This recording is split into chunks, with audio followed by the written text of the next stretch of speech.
আমাদের যারা উপদেষ্টারা আছেন আমরা বলি বাংলাদেশের মানুষের কাছে তারা আর কোনোদিন আশ্রয় পাবে না, কিন্তু ব্যাপারটা হচ্ছে নির্বাচন দিয়ে দিলে সম্মান বেঁচে যাবে এই চিন্তা যেন তারা না করে। কিন্তু আহ্বায়ক জনাব নাহিদ ইসলাম বলেছেন যে নাম প্রকাশ করা হবে। আমরা তাদের আসলে চরিত্রের শেষটা একটু দেখতে চাই, কারণ তারা যখন এখন বিপ্লবটাকে গণ অভ্যুত্থানটাকে ধারণ করে তাদের যেভাবে বোল্ডলি এক একটা সংস্কার করা দরকার ছিল, এক একটা সিদ্ধান্ত নেওয়ার কথা ছিল, যেভাবে আমরা প্রত্যেকটা জায়গায় যে অপকর্মগুলোর বিরুদ্ধে মানুষ রাস্তায় নেমেছিল সেগুলোর শেষ দেখতে চেয়েছিলাম, সেগুলো যখন আবার সামনে আসে তখন এই গাফিলতির দায় তাদেরকে কিন্তু নিতে হবে।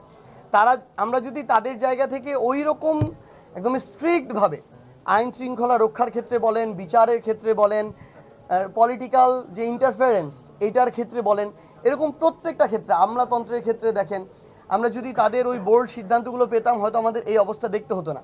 আমাদের যারা উপদেষ্টারা আছেন তারা হয়তো ভাবছেন যে এখন তাদের পক্ষে হয়তো বা আবার ওই বোল্ড হয়ে যে সিদ্ধান্তটা নেওয়া দরকার ওইটা করা সম্ভব নয়, এই জন্য তারা কিভাবে সসম্মানে এখান থেকে একটা নির্বাচনের মধ্যে দিয়ে যেতে পারেন হয়তো এই চিন্তা করছেন, কিন্তু ব্যাপারটা হচ্ছে নির্বাচন দিয়ে দিলে সম্মান বেঁচে যাবে এই চিন্তা যেন তারা না করে।